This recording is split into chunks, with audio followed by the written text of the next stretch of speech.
The truth is out there. It's probably one of the most iconic catchphrases to come out of the 90s that originated from a TV show phenomenon. That TV show being Chris Carter's The X-Files, which went on for 9 seasons from 1993 through 2002. The X-Files starred David Duchovny as FBI agent Fox Mulder and Gillian Anderson as FBI agent Dana Scully.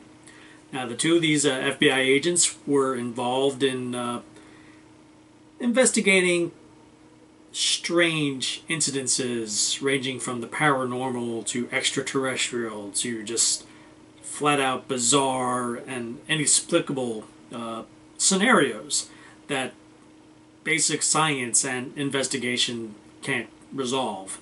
It falls to the office of the X-Files to sort them out. And basically, these two people are all there is to the X-Files, and they're the ones on a weekly basis go out trying to investigate these various phenomena from week to week. And as the series progressed, it became a larger and larger phenomenon and became more popular. And obviously, at the time, it was a question of just when will the X-Files hit the big screen. Well, at the height of its popularity, it happened in 1998.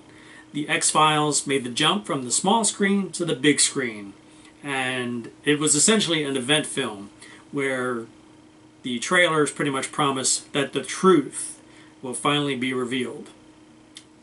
Now, I saw this film when it first opened, and I was a little underwhelmed by it, and now having seen it again for the first time in quite a while, and actually really being able to sit here and just totally immerse myself and pay attention to every little detail and every word spoken, I actually liked it a hell of a lot more than I did the first time I saw it.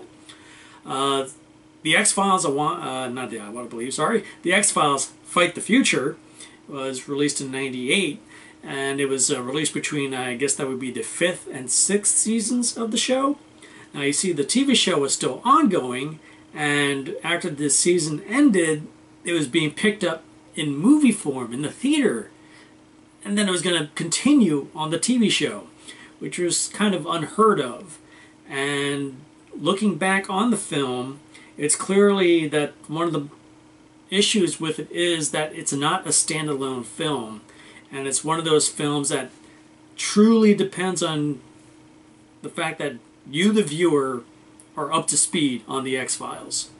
It's kind of like, say, Star Trek First Contact is one of the best Star Trek films ever, but clearly it is based on the assumption that you, the viewer, have already seen Star Trek The Next Generation, the series, and are already up to speed on what you need to know when Star Trek First Contact starts, because once that gets going, it doesn't let up, and it really is dependent on you knowing what went on prior to the movie beginning.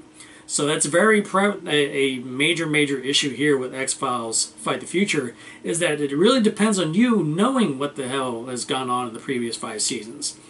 But the problem with the truth being revealed is that which truth is being revealed.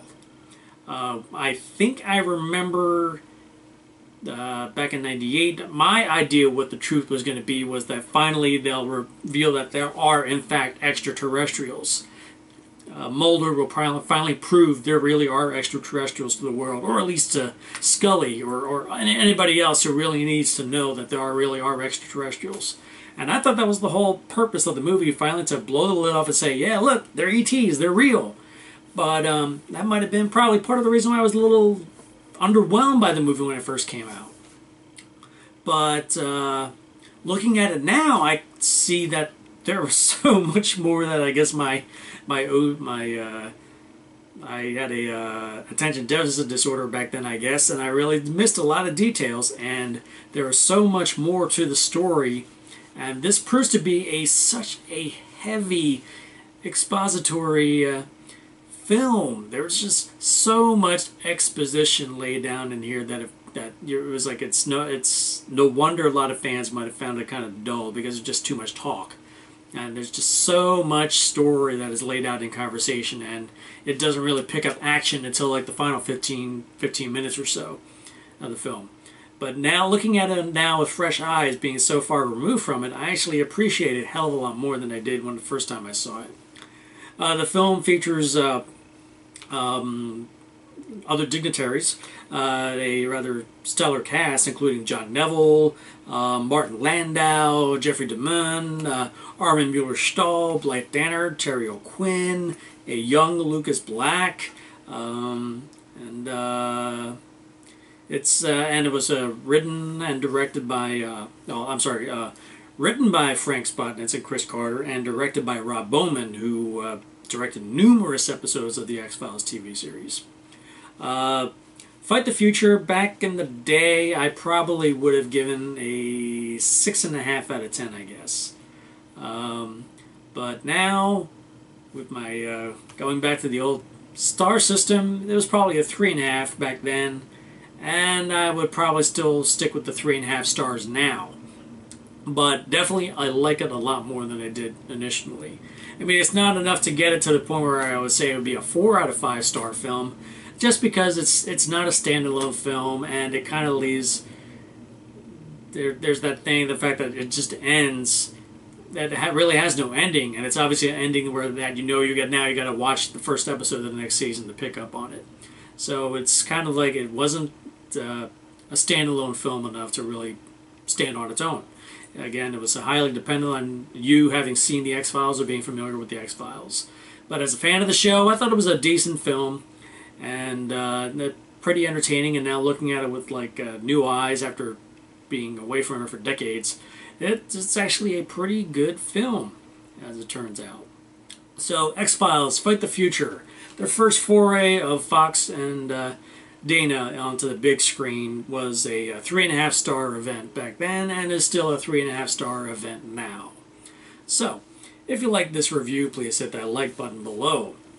Have you watched the X-Files TV series? Are you looking forward to the revival?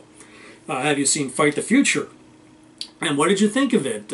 Were you as perplexed by it when it first came out? And have you revisited it recently like I did and find everything even more crystal than before? I'd be curious to find out, so please comment below. If you haven't already subscribed to my channel, please do, so you can stay on top of my reviews as they come in.